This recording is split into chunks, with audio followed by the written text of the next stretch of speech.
Hey everyone, this is a second little video I wanted to show you guys so that you can better understand how Turnitin works, how to format your essays, and where to find feedback, and especially just how to avoid plagiarism and quite my expectations for the semester, because you're going to be writing a paper every 2 weeks, so that's at least 7 papers.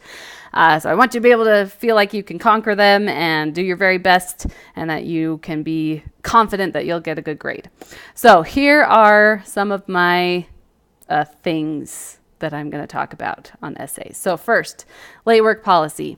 No late work will be accepted unless you have contacted me prior to some big thing that you know is going to be happening, and let me know what's going on. And if it's sufficiently serious, then of course I will warrant an extension. Or it will warrant an extension, and I'm happy to give that.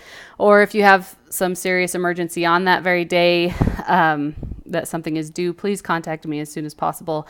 I am generally very willing to work with you, but if it's just late because it's late, then it will actually get a 0. And that includes even if it's like an hour late. So please, please get things turned in early, get it done on time, and if there is some sort of problem, please contact me.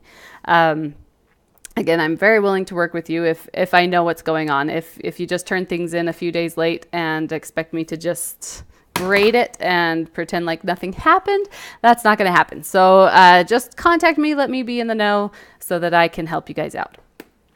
All right, with the rubric, there are a couple of ways to find the rubric. So first of all, where to find it. Hold on, I'm going to find that for you. Hold on. Okay, sorry, here we are on our class. I'm going to show you the one in lesson 3. So we've finished unit 1 now. Unit 2, lesson 3 also has our regular prepare, explore, and enrich. And again, what we're looking for is the rubric for your paper. So you will know exactly what I'm looking for when I'm grading. So if you click on the enrich options, sorry, my computer's a little slow. At the very bottom, here we go. There's this gray bar at the very bottom, and if you click on it, it shows you the rubric. So as I look at each of your paper, this is what I'm looking for. Spelling and grammar. I'm looking at the assignment requirements. Remember, 300 minimum word count. Don't go crazy above that either, because I have almost 50 of these papers to read. So it really helps me out if you stick close to around 300. And then understanding of the article just shows that you understood what you read. So some of this is going to be a little bit of summary, but very little bit of summary. And then citation, remember we're trying to follow the APA format. I should see in-text citations. We're going to talk about that a little bit more at the end here, or in a minute, and as well as the reference at the end. So to get full points on that, I should see in-text citations and a reference at the end. And then application of the process. This is the main thing. So this is where you've done a little bit of summary to show me that you understood the article, but mostly you are applying the process of science. So you're making non-obvious connections, maybe making personal connections to something that's happening in your life. Made a significant thought is illustrated. So you're showing me that you really have thought of how to connect this idea and how it can apply to you. If you just stick with summarizing the article, then I can't give you as many points here because you're not connecting it to yourself or to other things. It's that connection that I'm looking for. I can read the article myself and get the summary, so I don't really want summary. I want you to show understanding, but mostly it's this application and these insights and these connections that I'm looking for. I hope that made sense also as we looked at your first paper. Below this, it shows you the rubric for the discussion board. So remember to, again, assignment requirements are to make sure you're double checking your grammar and spelling and making sure that you're doing 50 words or more on both of your comments. So remember, you need to make 2 comments. So quality of comment number 1 and quality of comment number 2. So you need to read 2 of your peers' papers. And then by Saturday of that second week of the unit, you need to have responded to anyone who commented on your own paper. And again, similar things, that you've checked your grammar and spelling, 50 words or more on your responses, and that you have good constructive criticism, or you've considered what they've said. You're again trying to make connections. And again, remember, I hope I've made this, maybe I haven't emphasized this enough, but when you are commenting on other people's papers, please ask questions. That is the biggest thing I look for. I will probably give you full points if you have asked a question so that the person has something to respond to. It's really hard to respond to someone saying, I totally agree with everything you said. You know, that is not a good quality of a comment. Okay. Quality would be, oh, I agree with you on this. Did you find, that scientist so-and-so could have done this differently? I thought that maybe he should have done that. What do you think? You know, putting in some actual conversation into these conversation boards would be great.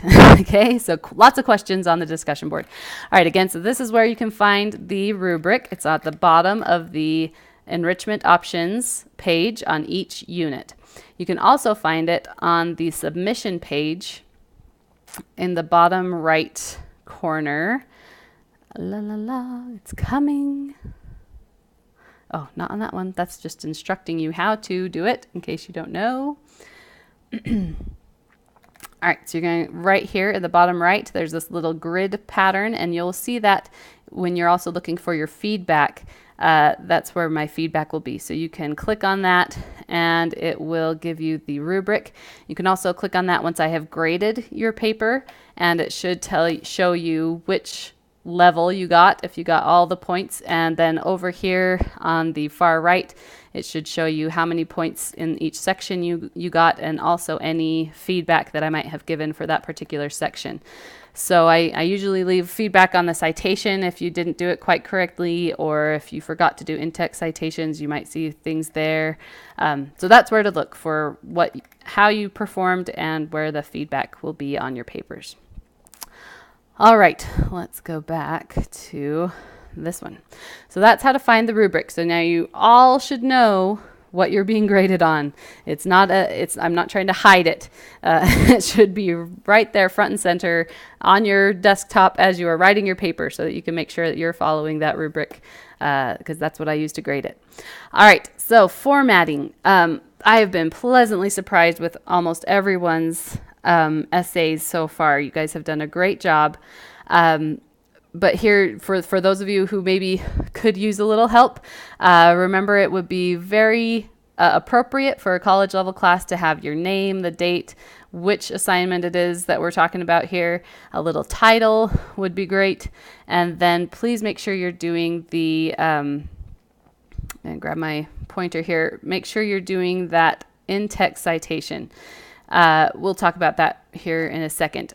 Please also make sure it's double spaced. It's really hard for me to read single spaced after a long time. Again, I have about 50 of these to read. So double spaced, it also looks more professional that way. Make sure you have an introduction, a body, and a conclusion around 300 words. So most people in this class have 2 or 3 paragraphs. It shouldn't be just one big paragraph. You know, try to make it look nice. I know they're short, but try to make it look professional. And again, I've really been very pleasantly surprised. You guys have done a great job so far compared to a lot of my other past semesters. All right, so that in-text citation, again, is usually the author's last name, comma, and then the year of the publication. Now you may, in this example, there are several authors, so they are listed as they are listed in the citation, not necessarily alphabetically. And then comma, and this one has an n.d for no date. You will find that some of our papers, in fact quite a few of them, don't have a very obvious date. So that's how you deal with that. You put n.d for no date. And you do the same thing in the references at the end. So you have your full reference with all of the authors, including their first initial, and then the no date, the title, and where you got it. Okay, we're going to talk a little bit more about references, but I hope that just the formatting of the essay is a little more clear. All right, so making references and polishing. I'm not going to take more of your time to show you how to do this, but if you are curious, you can probably Google how to put in sources into a Word document. So if you use Microsoft Word, there's actually a references section that can help you format them really smoothly. All you have to put in is the information, and then it kind of glues it all together for you. Another similar thing that I think is actually a little easier to use, but it won't do your in-text citations. Word will even put in-text citations for you, which is cool. But this one, the citation generator, will help you to make your final reference. And I like that one because, let me see if I can open it here. I think I have to get rid of my pointer. I like this because it has a lot of options for what type of source you're going to be looking at. And, you know, I care about APA formatting and that you understand the basics of it, but I'm not particularly worried that you have all of the rules memorized. So please take advantage of using a generator if you would like to. Most professionals do as well. So you'll want to click on APA. Unfortunately, there are lots of other formats, which is just silly, but that's how it is. Mostly you may be using websites. And again, what's cool is that you can just search for the website, and then this citation generator is going to fill in what it can find. You still should double check it and make sure that it did it correctly, but it's going to fill in what it can find about dates and what it can find about authors and all sorts of things. So it fills it in for you. Another type of source that you might be using, and if you click on other, there's all sorts of things. You may have a video on YouTube, or a digital file is a big one. So if it's like a PDF that you could download from somewhere, that would be a digital file. The Bible even is in here. So there's music and audio, newspaper. There's all sorts of possible sources. And again, I just like this one because it's quite easy to use. But just double check that when you see the reference that it gives you, that it is right as far as you know. Also, I use Grammarly.com as a free grammar checker. Again, I really highly recommend it, even if you think that you are a pretty good writer. I think I'm a pretty good writer, but it catches a lot of little mistakes. I like to throw in commas when I don't need them, and or forget to put in commas where I do need them. So it just helps me to really polish up and clean up my work. Again, this is college, and we want to get you started on the right foot. And another thing I should have added on here is that BYU Idaho does have a writing lab. I will try to put a link to that in this announcement. But the writing lab can really help you, again, with your writing, especially if you're an English as a second language learner, or if you just never have felt confident in your writing. The writing lab can really help you to succeed with all these papers and really give you that confidence that you'll need for your future. All right, finally, well, not finally, but one other big thing, plagiarism. So we've talked about that a little bit this week. This is how Turnitin works. So Turnitin is linked to our BYU Idaho site, to the iLearn site.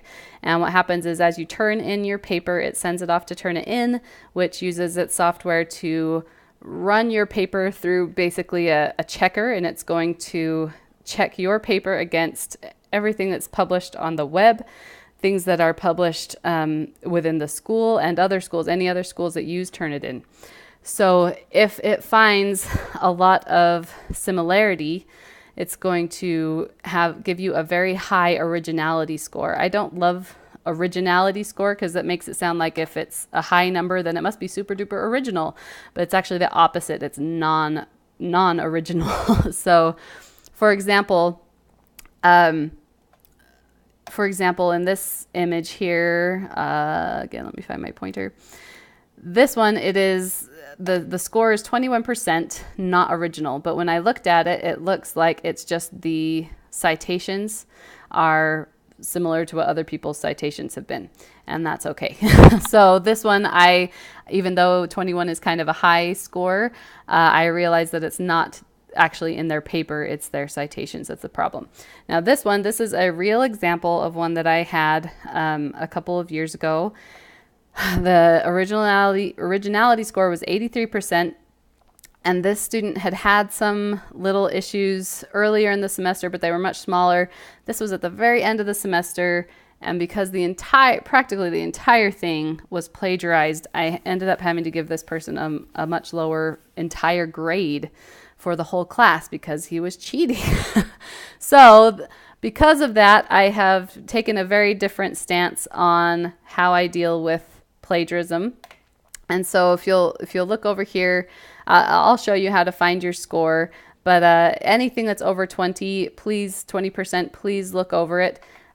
Because if I see anything that is obviously plagiarized, I will give your essay a 0. But with the following remarks. Most people do it completely on accident. I cannot believe that this is an accident. You know, obviously this person with the 83% copied and pasted from these different sources. But most people have some accident where they take a quote and they rewrite it word for word, or they paste it in word for word and don't realize that that is plagiarism. So I will give you the option to rewrite and resubmit as quickly as you can. I would love for it to be the Monday after you have gotten your score or feedback from me. However, if you can't submit it, then please contact me through email and I'll try to reopen it. But if you don't rewrite it and resubmit it, then it will retain the 0 score. I think that this is a fair way to do it because I think most people don't realize that they are plagiarizing, but I want to make sure that you understand that you might be. So if you get a 0, it's not because I dislike you. It's actually because I really want you to understand what the problem is so that you can fix it. And then the rest of the semester, you'll be golden. Okay. So it's very much, I guess I was going to say it's not personal, but it is personal. I want you to understand what you may have done and fix it.